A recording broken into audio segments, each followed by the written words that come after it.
So he takes a 14-4 major decision. Yeah, and that's going to tie up the team score here at 4-4 as we go from the biggest guys on the mat to the smallest guys, and we're moving right back down to 125 pounds. And that's a true freshman out there for NC State, Wade Cummings. A legacy at NC State. He had an uncle and two cousins that wrestled here for the Wolfpack, and both of his cousins are still in the area as local high school coaches now. So a lot of family pull to Raleigh for Wade Cummings out of Pennsylvania. Great shots. Good finish. And he gets right back on top and breaks down Pasone. This is one of the matches to watch here this evening because it's the freshman Wade Cummings, as you mentioned, against the senior Vito Pasone from Wilkes-Barre, Pennsylvania for Appalachian State. And this is a freshman that NC State had a 12-man recruiting class, the #1 recruiting class in the nation by multiple publications. And everyone was pretty much unanimous on it. But Cummings was not one of the more highly touted members of that class, yet here he finds himself in the starting lineup. Yeah, out of that #1 recruiting class, they've only got 2 guys. What a fireman's carry there by Cummings.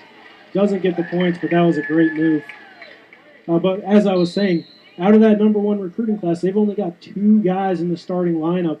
NC State's able to redshirt a lot of those big-time freshmen, and that's a huge that speaks volumes about the program and where the depth is at. 2 points for Cummings there. Fell on top, and the refs are going to have a quick word about it. Yeah, because Coach Popolizio of NC State was looking for a little more there. Yeah, they wanted some back points there because he was on top of him, and Pasone was right on his back. But I think that was a good call. But Cummings is going to be tough on top. That's one of the Cummings family legacy right there is those guys are tough on top. They are good with bars and tilts. So that's what I expect to see from this true freshman. Wade Cummings 11-0 on the season. Pasone is 5-5. For Cummings, of those 11 wins, 6 of them have been by bonus points. Yeah, in both dual matches he's wrestled, he's earned bonus points. And as a true freshman, I mean, that's a great indicator of what's to come. We'll see a scramble here on the edge of the mat, and Cummings needs to work to face Pasone and not give up control here on the edge. Pasone's still working. He's got to keep facing him. You see him cranking on his own ankle, trying to get Pasone off of it. And I think we're going to get a stalemate here. Oh, he's going for the big move. Tried a headlock there on the edge of the mat. Shouts of 2 from NC State. Instead, it'll be the Mountaineers and Pasone who ties it up with the takedown as we go under 1 minute here in the first period. Yeah, that was a good little scramble there. You thought Cummings had it, then you thought Pasone had it. And this is what you get when you start with the big guys, and all of a sudden you go to 125 and a little more action with these fellas. Yeah, it's a lot different. Just going from those big guys to these high energy little guys, and that's exactly what both these guys are giving us. So all knotted up at 4 apiece, 44 seconds left here in the first. Yeah, but Pasone's an interesting story. He's been the Southern Conference runner-up each of the last 2 years, and he's been a little bit of a Wolfpack killer. In the last 2 dual matches, he has bonus point wins, and both of them came at 133. He's down at 125 now. Yeah, and so you got to expect anytime someone goes down, it's going to have a little bit of an advantage if you can maintain, close to the same amount of strength. Yeah. And especially wrestling a freshman, we talk about this as being a 4 or really a 5-year sport. Yep. Pasone is a true senior, but should have the advantage. It was Cummings with the early lead, and Pasone, the wily veteran, able to work his way back to a tie at this point. I was going to say, on paper, Pasone has a size advantage, being a guy who's wrestled 133, but he also has the experience advantage, being a senior versus the true freshman. So we're all knotted up at 4, and this has been a good one so far. Lots of action. Yeah, no doubt about that. And Cummings looking over to head coach Pat Popolizio. He gave him a thumbs up, and he likes what he sees so far from the freshman. Yeah, he gives up the one there. Oh, he's trying for the headlock again. It looked like he's not afraid to go for that big move, and looked like he might transition to a cement mixer there on the edge, but... Yeah, I mean, we're talking about 6 of the 11, more than 50% of his matches have ended in a bonus point win. So, yeah, he's not afraid to take the deep shot. Yeah, and he'll put up points. He's been very impressive, like you mentioned. Not one of the more highly touted guys in the freshman class, but he's been one of the most impressive so far this season, and that's a nice takedown there by Pasone. Yeah, how about Pasone? To use a basketball term, he's on a 6-0 run right now. Yes, absolutely. So you see him working that bar. Oh, he gave it up. But he's going to have to stay busy there on top, or the ref is going to hit him for stalling.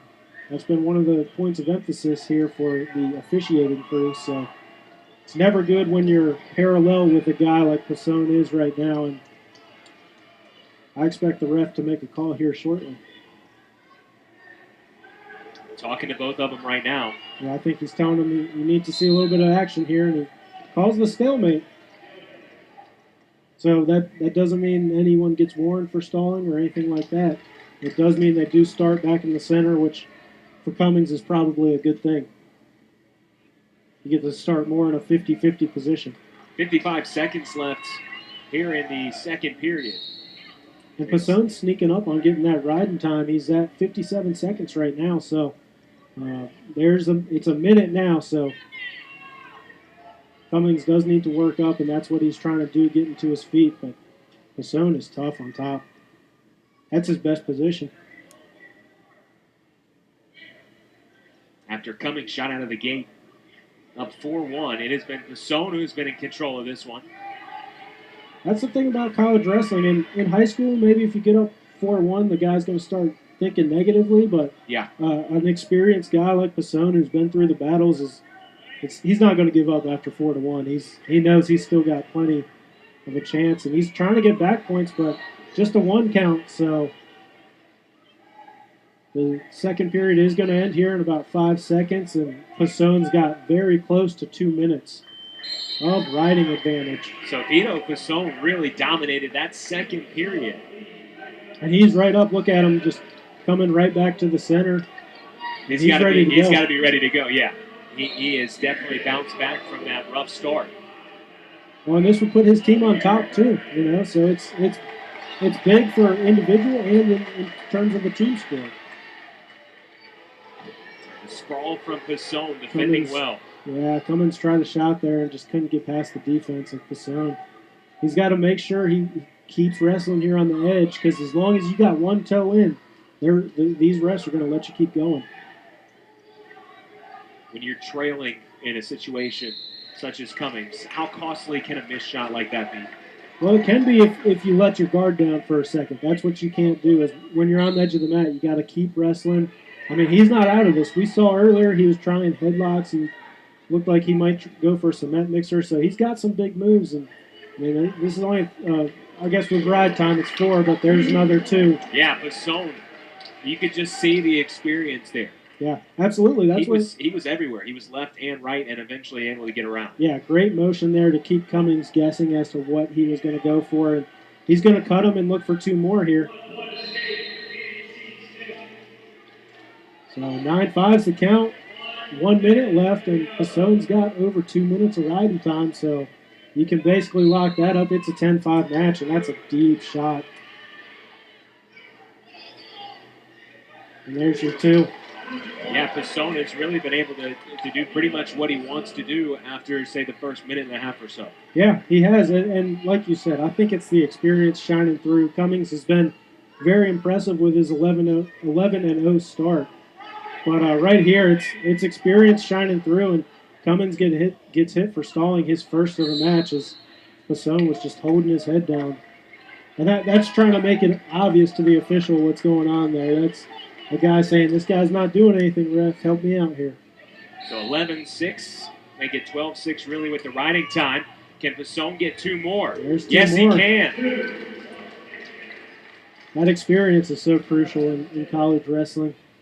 So how about this? If he can just stay on top here right out the last 15 seconds of this third period, it would be a major decision for Appalachian State. That's why he was cutting them and trying to get 2 more and trying to get 2 more and cutting them. So the game plan ended up working out for Pasone there. And you're right. It's going to be a major decision.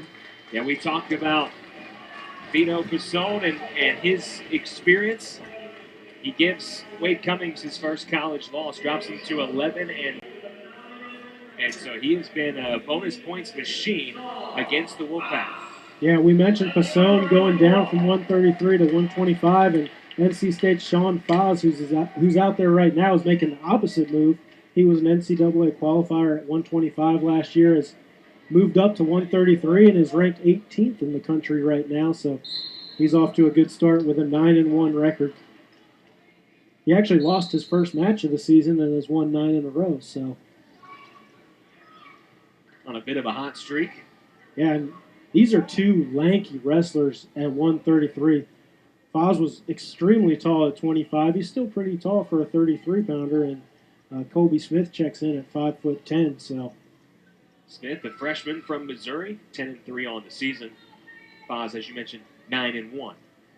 So this is not quite the same as a senior, but Fausz, this is his third year in school as a redshirt sophomore. Yeah, and he was actually named team captain this year. So that's a big move for him, and he's looking for back points right there. The ref's not giving it to him because he didn't have control established, but he's getting very close to it right there. If he can show the ref he's got control, they might give him 2 and start counting backers, but it's too much of a 50-50 position right now. Yeah, still neutral. You can see the official. Fausz still working with that crotch lock. He might not have control yet, right but he's there. certainly dictating. That's going to be 2 right there. Great job. Great scramble by both guys. But Fausz kept going for it, and got the 2.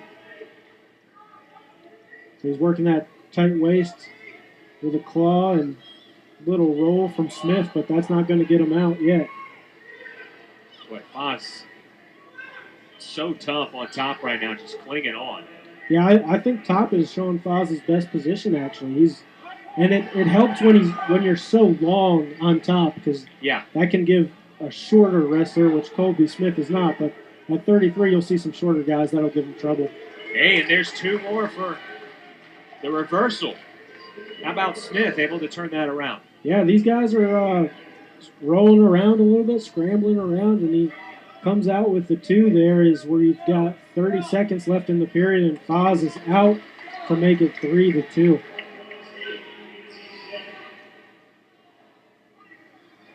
And this is a bit of a pressure situation for Fausz because he's ranked in the top 20. He's going against a freshman, and his team trailing right now 8-4.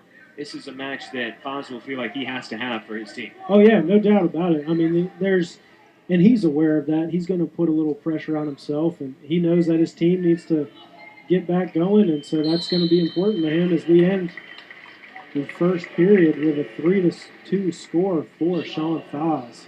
So, Ryan, we've talked about App State and what they've done so far already, a couple of ranked wins this season. NC State 2-0 right now. This is their biggest test of the season thus far.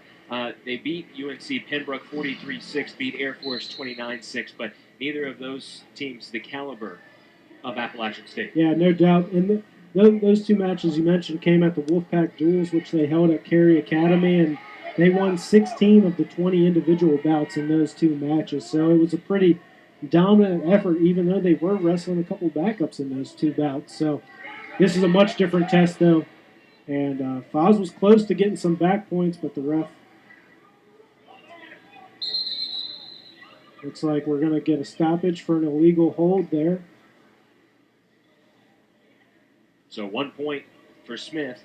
Fausz talks to the official. Yeah, the official 9-3. Explaining what he called it there for, and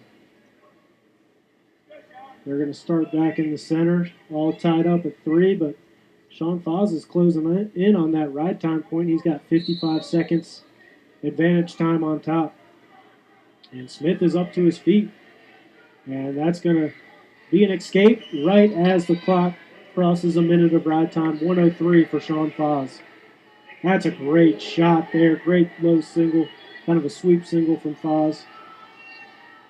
He's got to get 2 hands on that leg that he's got up in the air. And that should be 2 right there, and there's the call. So Fausz retakes the lead. I tell you what, Colby Smith has impressed me, though. in Oh, the he's way tough. he's wrestled thus far.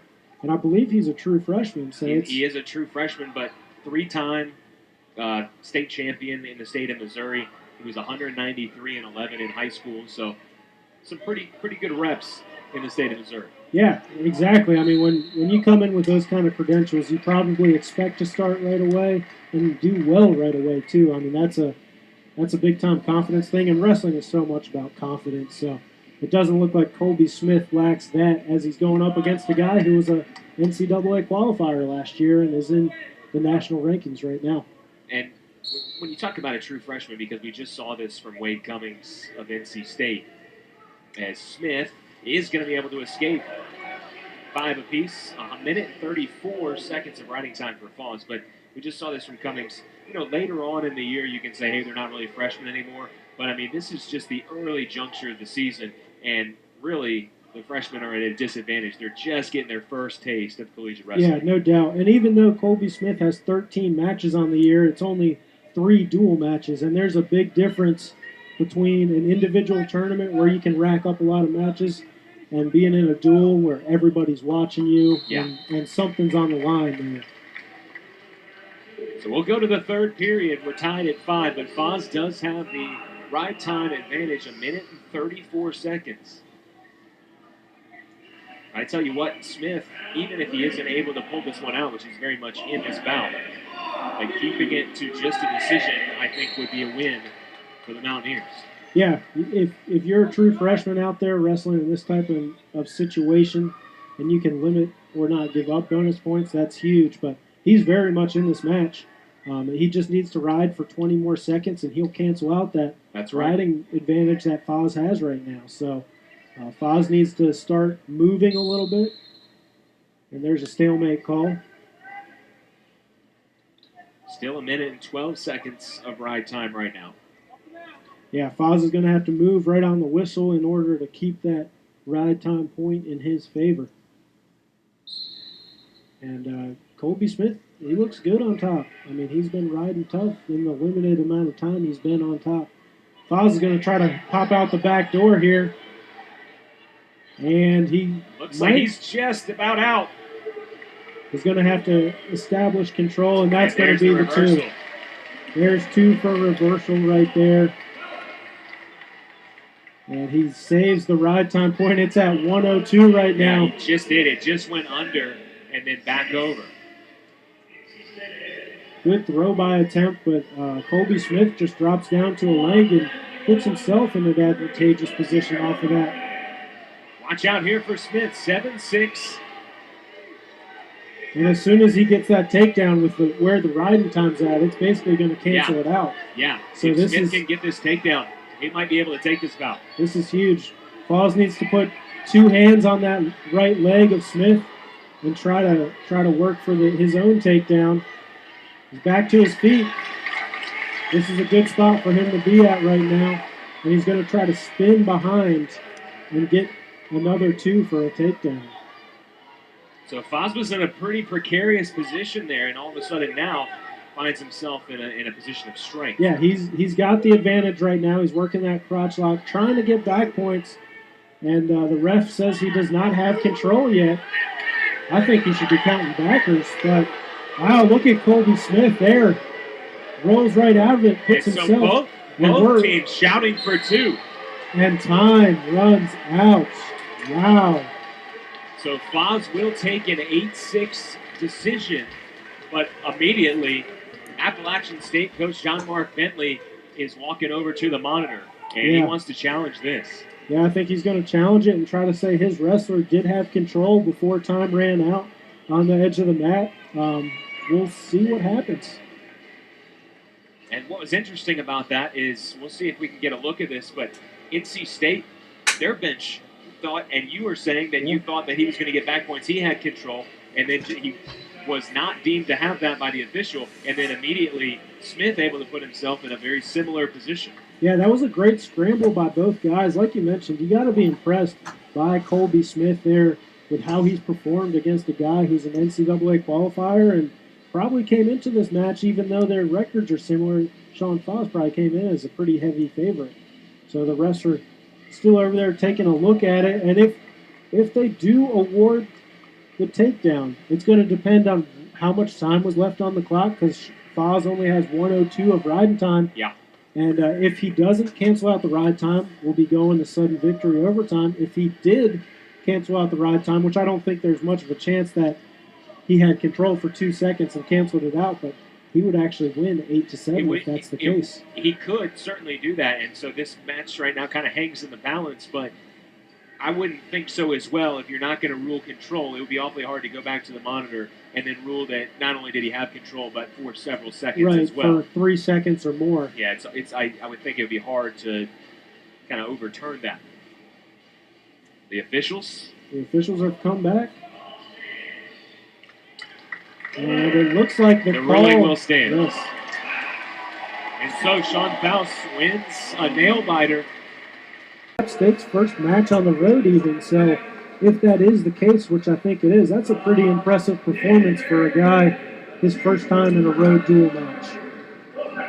So the matchup at 141, Kevin Jack, a junior from Connecticut, ranked number 7 in the country, against Irvin Enriquez, a sophomore from Aberdeen, North Carolina. Jack is 9-1 on the season, Enriquez 5-7, and this would probably be the match that NC State is most favored in tonight. Maybe the 157 matchup with Rohskopf and Londoff, but this is definitely advantage Wolfpack and a chance to retake the lead. Yeah, on paper it's certainly that way, but let me tell you this about Enriquez. At the Keystone Classic earlier this year, he ended up with a first period pin against Jimmy Gillibon, who's from Penn State, who is a former NCAA All-American, is ranked in the top 10 nationally. So Enriquez, even though his record is 5-7, he's got a big-time win on that resume. So the potential is there for Irvin Enriquez. And these are Enriquez is, again, moving weight classes. He wrestled at 133 last year, placed 3rd in the Southern Conference, and now he's up at 141, taking on Kevin Jack, who I think is one of the best guys in the country. He's ranked 7th, but he can beat anyone in the country. He has a win over Dean Heil previously, and Dean Heil is currently the number 1 ranked wrestler in that weight class. There's the takedown for Jack. Good takedown by Jack, and he was looking for that turn right away. Wasn't able to get it, but he was right on the offensive as soon as he finished that takedown. By the way, you brought up Appalachian State on the road against Belmont Abbey and number 15 Oregon State, both at home in Boone, as well as November 27th, just 3 days ago, against North Carolina, also in Boone. So this is their first road test and their toughest test of the year against the 9th-ranked Wolfpack. And here is Jack. That was just a great double leg shot by Kevin Jack. Finished it right away. And he's another one of those tall, lanky guys who's got really long arms, and that helps him get in extra deep on some shots, which is exactly what he did there. You can see him working that bar on the left side now. He's trying to slide his fist onto Enriquez's back and start working with that bar. He's very good with the bars on top. Again, I think Kevin Jack's best position is on top. He's got a lot of different tilts and things like that, so something to watch for. And Kevin Jack himself, we mentioned the win that Enriquez has over a former NCAA All-American. Kevin Jack was an NCAA All-American after placing 5th as a true freshman for the Wolfpack. Yeah, and that was an incredible story because they were going to redshirt him. That was the plan. And then Jack, who entered the Nationals unseeded, went on a string, beating several top 5 opponents on his way to eventually finishing 5th, made the semifinals, lost, and then won the 5-6 consolation match. So, we say this is a 5-year sport. Lots of guys are going to redshirt, but, in your redshirt, you're wrestling a little different. It's not like in most other sports where, you can only practice. You can still get plenty of bouts. Yeah, absolutely. I mean, when you redshirt, it's almost expected of you to go get 20 to 30 matches in open tournaments, and what that means is you wrestle unattached. So you can't wear NC State stuff or whatever your school is, and you have to travel there on your own, and you don't get a coach in your corner, and there's a lot of little quirks like that, but you still get good matches. You get matches against quality competition, and it's kind of on you to get out there and improve. So Jack up 4-1 right now. Just 3 seconds left here in this first period. Yeah, you mentioned Kevin Jack during his true freshman season. Only wrestled in 3 dual matches. Went to ACCs, snuck into NCAAs. I think he got the last qualifying spot at ACCs. But then he went to nationals, and he wrestled his best. He beat Devin Carter, who was a 4-time ACC champion from Virginia Tech. And that kind of showed you this kid's for real. Even if he's unknown, wow, what a switch there by Kevin Jack. The reversal gives him a 6-1 lead, and Jack will continue to increase that ride time advantage. Now, Kevin Jack had been ranked as high as number 1 in the country. He's currently 7th, but you say you think his ceiling's a bit higher than that this season. Oh, yeah, absolutely. He can wrestle with anybody in the country at his weight class, and he's looking for back points. There's that bar that he was working for earlier to a tilt. He's going to pick up all 4 back points, but Kevin Jack, his goal is to win a national title, and he looks like he's in line to put himself in position to be able to do that this year. And you see the motion, that is the 4 back points, as you said, partner. So 10-1 plus another in ride time. And we've still got 1 minute and 15 seconds left in this second period, pardon me. And Jack just pouring it on now on top. He is definitely dominating this one right now, and makes me start to think could have an opportunity for a tech fall. Yeah, if he keeps working on top, which, like I said, I think that's his best position, there's a very good chance he could rack up a lot more points here. He's got 55 seconds left in the second period, and obviously the entire third period.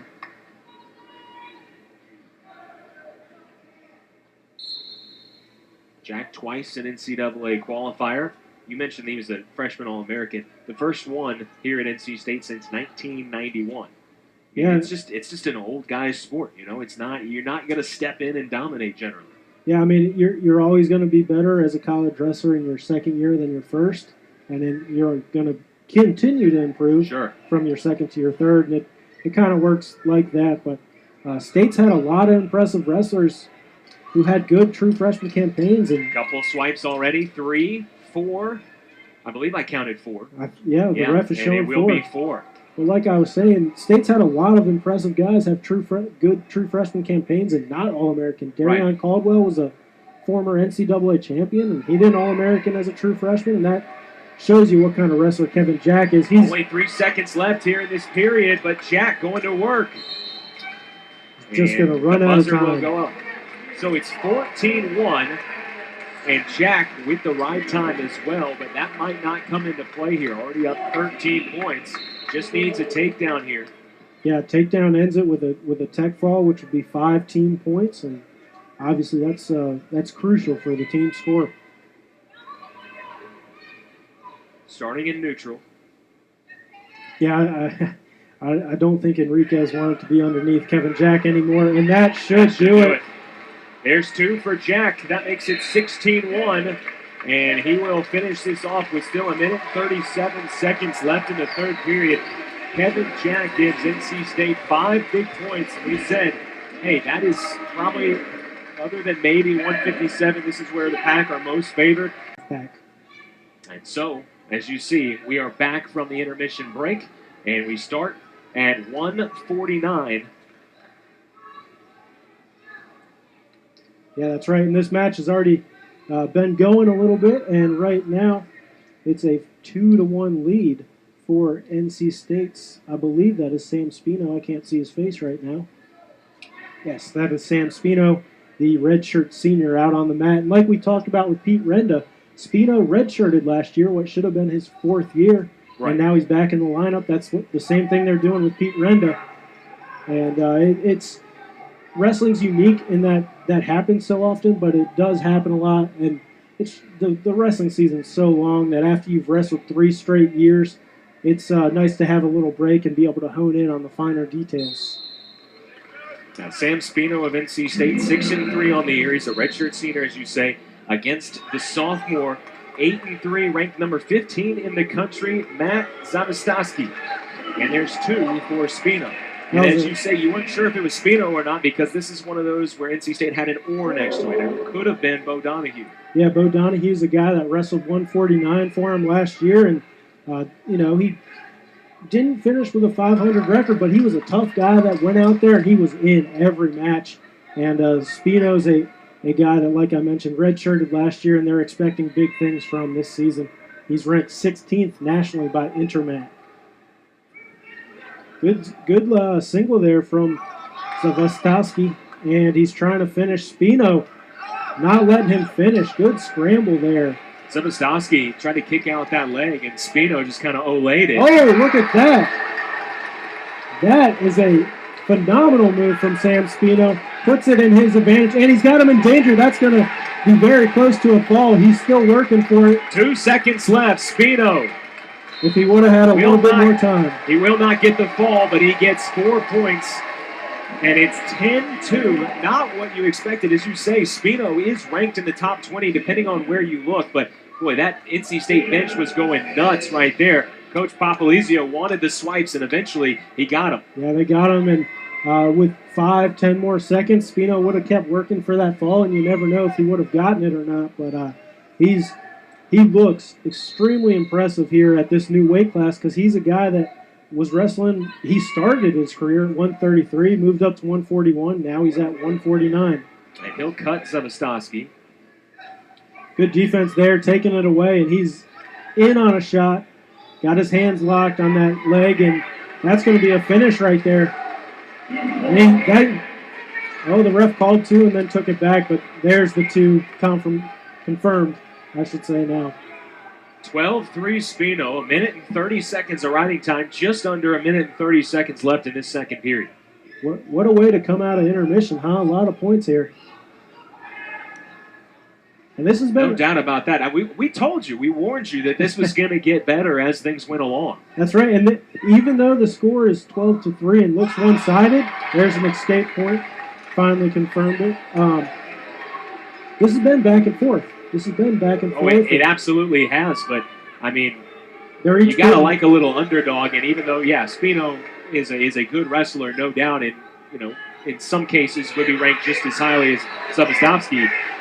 Yeah, and right there, the App State guy is trying to roll out of it, and Speno, I honestly can't tell you why the ref is not giving him 2 there, and they're going to call a stalemate, and they will come back center, but Pat Papalizio, NC State's head coach, is going to the table to talk with the ref about it.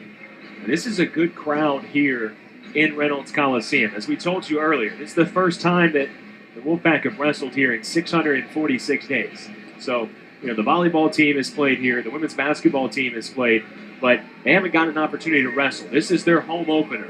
And the fans here, after finishing 11th in the NCAAs last year, they're very excited about this program, very well backed, and the fans were not happy about that. The call will stand 12-4. And Speno he's in on that single, and he's trying to finish here. He's going to split the legs and try to work up his opponent's body, but Zovistoski he's tough. He's actually in a better position right now as he's trying to spin and get 2 points for a takedown of his own. That'd be a reversal.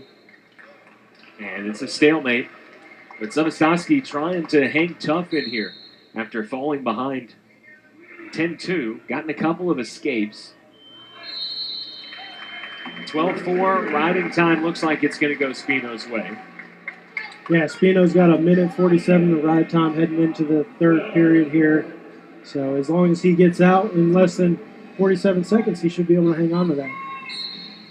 How much into your decision-making of whether you choose top or bottom, how much of that is based on just how good you are in one better than the other, your strengths, and how much of it is situational based? Well, I think that's what it comes down to most, is what type of wrestler you are.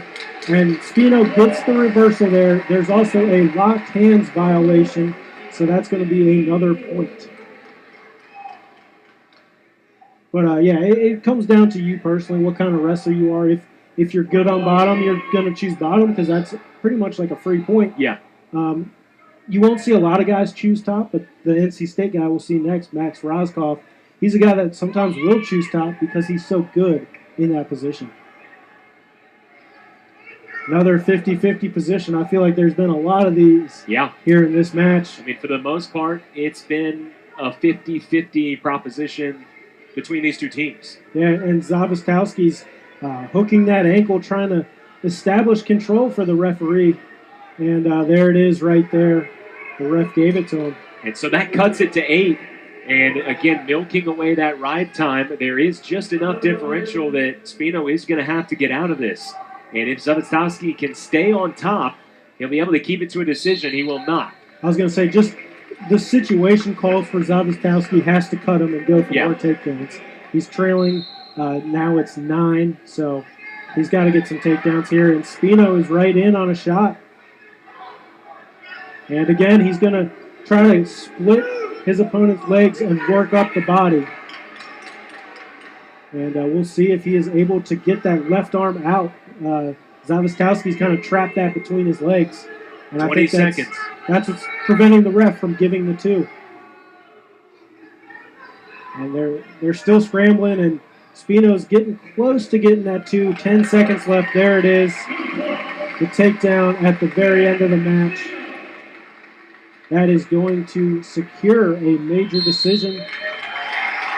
18-7, make it 19-7 with ride time. And so Sam Speno, I know he's a very experienced wrestler. A couple of times he's qualified for the NCAAs at 133 pounds several years ago, and then 141 pounds in 2014. So I hesitate to call it an upset, but if you just strictly look at the number next to Zovistoski, that's an upset. Yeah, he's in the national rankings. Zovistoski's placed 2nd at both tournaments he wrestled in, the Southeast Open and the Keystone Classic. So that's a good win for Sam Speno. And here's one of NC State's most unique and exciting wrestlers. That's senior Max Rohskopf. He is there aren't many guys that wrestle with the pace that he does and wrestle like he does. He's just very unique. I can't stress that enough. He's puts himself in weird positions, weird scrambles, and normally comes out on top of those. Rohskopf is one of those Wolfpack wrestlers that you were talking about earlier that is a returning starter that's back, but in a new position, new weight class. Yeah, that's right. He was at 165 last year with All-American Tommy Gant in the lineup at 157. And 157 was a more natural weight for him, but he just couldn't beat Gant. Gant was very good, had an undefeated regular season, so Rohskopf is able to drop down now. And it looks like we're going to get a stalling against Rohskopf for pushing his opponent out of bounds. That's one of the new points of emphasis for these officials, so that's the call, and Rohskopf picks up his first stalling.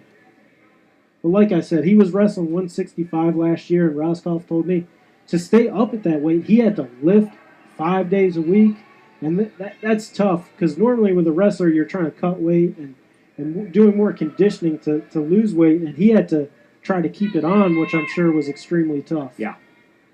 So down at a more natural weight, and he has looked great this year. He's only wrestled twice, but one of the matches that didn't count was he was in the NWCA All-Star Classic and beat a guy who was ranked right above him, Brian Murphy of Michigan, in that exhibition. He was ranked 5th, and now Rohskopf is ranked 4th by way of that win. Rohskopf going against Gavin Londoff, who is a freshman from St. Louis. Londoff 6-5 on the year. Rohskopf just 2-0. And surprisingly, we haven't quite seen that pace from Rohskopf. We haven't seen that action. He's ranked number 4 in the country, and going against a true freshman would expect this to be a dominant performance from him. But no points scored for either. Yeah, he started off very quick. It's slowed down a little bit, but Londoff is a quality wrestler. He has a win over a guy that was ranked number 16th from UNC in their dual win over the Tar Heels. He beat Joey Moon 5-2. So yeah. That kind of gives you an idea of, I mean, this App State team has a lot of talent. And when you are going to upset a ranked team and get your program into the rankings, you're going to need some, not necessarily huge upsets, but at least some surprises. And you're absolutely right. Londoff beating Joey Moon was certainly one of those. Yeah, no doubt about it. So we'll see if Rohskopf can get moving here. We've got 30 seconds left in the opening period. And he just hasn't been able to get on his offense that much right now.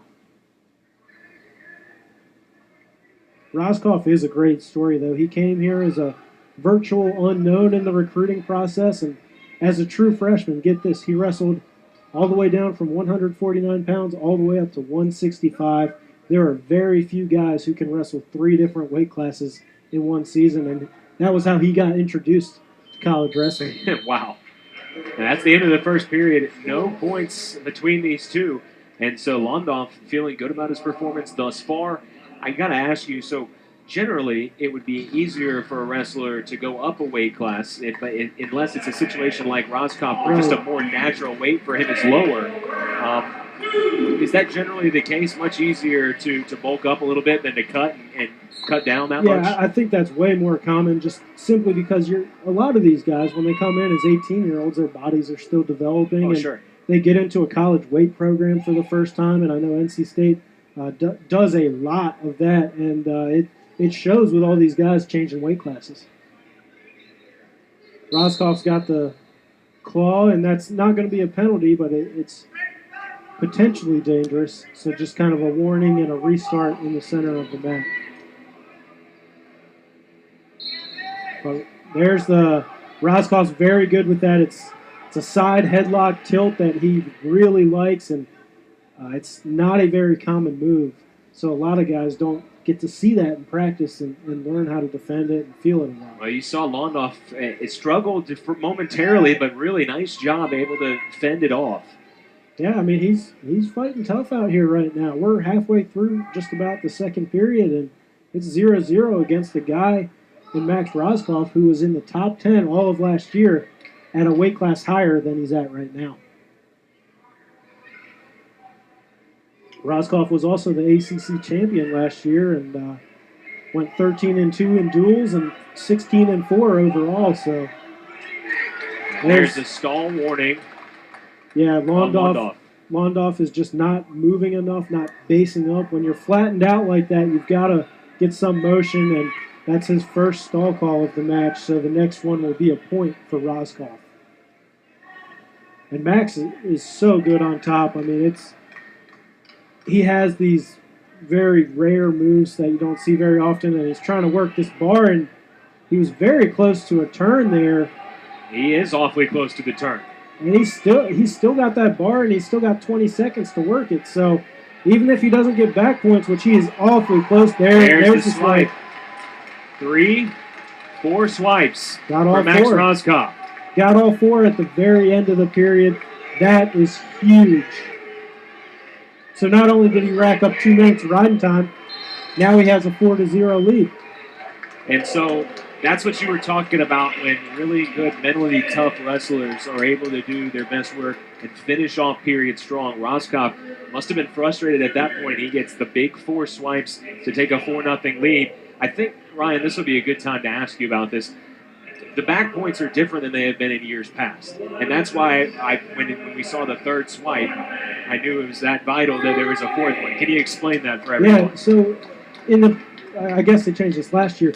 It used to be 3 back points was as many as you could get, and you had to have them held down for a 5 count to get those 3. Then they switched it to create incentive for the top guy to work for those back points. They changed it to a 4 count is 4 points, a 2 count is 2 points. You can't get 3. No more 3. If you get a 3 count, it's still only 2 points. So it's real incentive for that guy to get those 4 back points. And remember, we were talking about the choices. I believe Rohskopf picked top to start this period. Yeah. So he's on top working again, still racking up riding time. He's almost at 2.5 minutes now. And it's going to be awfully tough for Londoff to get off the bottom here. And he's got to be careful. He can't afford to pick up another stalling call. Rohskopf, the ACC champion last year at 165. As we talked about, going down here to 157, more natural for him. Ryan, he was a 5 seed in the NCAA tournament last year, but had a frustrating nationals. He went just 1-2 in the tournament, but now being at his more natural weight, he's got to feel like he can make a deep run. Yeah, I mean, he's a guy that before the season, he's talking about, I want to win a national title. My goal is to win a national title.